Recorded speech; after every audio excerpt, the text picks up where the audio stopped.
the lies that we tell ourselves. Pretend that it isn't. We pretend it isn't. We pretend that we've achieved. We're not Sweden, and even Sweden's got problems. We're not Norway, and even Norway's got. We're not Japan. The first time I was searched by the police, I was 12. Yes. There was no adult present. I wasn't read my rights. When I tried, so a teacher at my school gave us, all of the young black boys in our school, he gave us a form with our rights on it. Because he knew he was going to get searched by the police at some point. So it's like, it doesn't matter what your grades are. I mean, you can be like me and go to the Royal Institution of Mathematics. I actually got searched. I talk about this once in the book. Yeah. I got searched on my way to the Royal Institution of Mathematics masterclasses once. And that was when it hit me. It was like, respectability politics don't mean anything. Because I was born in the bottom 1 or 2% of, socioeconomically speaking. Academically, I was in the top 1 or 2%. It didn't change the fact that some of the people with the power just saw a criminal. And this was before I did become a bit of a naughty boy myself, and part of that trajectory was being treated like a criminal. It's interesting because I didn't tell my mum when I got home, because I couldn't be bothered. It was like, okay, cool. I knew this was coming. Seriously. And so, yeah, because it's a rite of passage. This is what happens when you have a stigmatory language. So the last time I got pulled over to tail end the two, it was a week, literally a week. It was so ironic. After the commissioner of the Met went on TV and said, tougher sentences for teenage thugs, black men in London are 20 times more likely to be killed, which is a very selective way of presenting the information. If you're saying blackness is the common denominator, the way to present the information would be to say, what percentage of black people actually kill people? The percentage of black people that actually kill people is significantly less than 1%, which means you're going to have to offer more of a common denominator than blackness. But when you present blackness as the common denominator, even when a significant portion of the black-on-black violence stats are people like me who are half white, you get a situation where police can pull over a grown man and he's 34 years old and say, gang members drive cars like this. And I'm like, well, so do people who run companies, which happens to be what I am. I'm actually on my way to a meeting, but thank you very much. I'm sure that it was the car that made you think I was a gang member. I don't even entirely blame the public, because when you have a language of public policy, when you have a language of media that emphasizes race whenever there's a negative story or a significant portion of time, but not when there's a positive story. So the 4 youngest kids to ever take GCSEs in Britain are also black. Race was not emphasized in any of the reporting. 6-year-old Joshua Beckford from Tottenham was studying philosophy at Oxford. His dad taught him. Naturally, race and certainly the black father was not emphasized, which in both cases is the case.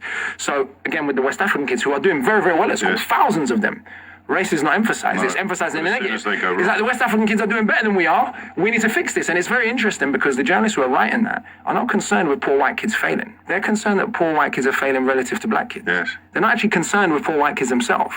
It's a sort of weird racial nationalism where we're okay for the chavs to fail. It's got a touch of the whip hand. Yeah, it's okay for the chavs to fail, but it shouldn't be failing more than the immigrants kind of thing. We talk about the 1962 Commonwealth Immigration Act, the act that began the process of de-citizenshipizing, whatever the word is, right? Removing the citizenship from the brown parts of the Commonwealth. The Home Secretary at the time, Rab Butler, privately said, this is now a public statement, he said, its great merit was that it could be presented as non-discriminatory, when in fact its restrictive intent was intended to, and indeed would affect coloured people almost exclusively. It's supremacism. I know that's like I'm reaching for the big word, but what it is you keep saying hierarchical, but you just mean that there is an utterly implicit and occasionally explicit, but only ever in private sense, that, like a caste system. Yeah, of course. But the difference is, we know that other societies have a caste system. Yes. We know that India has a caste system, and we pretend that we don't. And then we say to the people at the bottom of the caste, whether they're the schemies in East Glasgow or the former chavs in East London that now no longer exist and have been replaced by West Africans and Bangladeshis, or whoever else it is, the Irish and the Jews of 100 years ago, we say to those people, the results of this caste system are entirely your fault and they're nothing to do with the wider society. It's not that Britain is unequal. Pretty much every society on the planet is unequal. It's the lies that we tell ourselves. We pretend that it isn't. We pretend it isn't. We pretend that we've achieved. We're not Sweden, and even Sweden's got problems. We're not Norway, and even Norway's got. We're not Japan. There are countries similar levels of development. Germany is more. We imprison our population at double the rate the Germans do.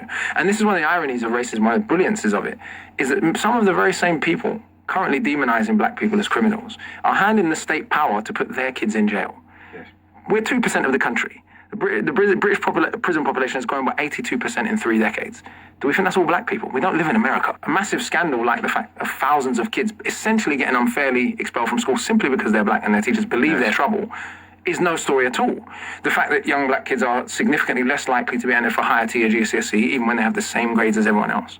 The fact that African kids are assumed to be so much less smart than everyone else, even though they're doing so much better in school. And again, these are national studies looking at every school in Britain. This is not me. And I'm not even blaming individual teachers. We live in a world where the only image of Africa is poverty and violence and war. The image of Africa is not the Ghanaian accountant or David Adjaye or the nicest city in Luanda or wherever else, right? There's a particular image, and that has an effect. What the state does is allow popular prejudice to manifest.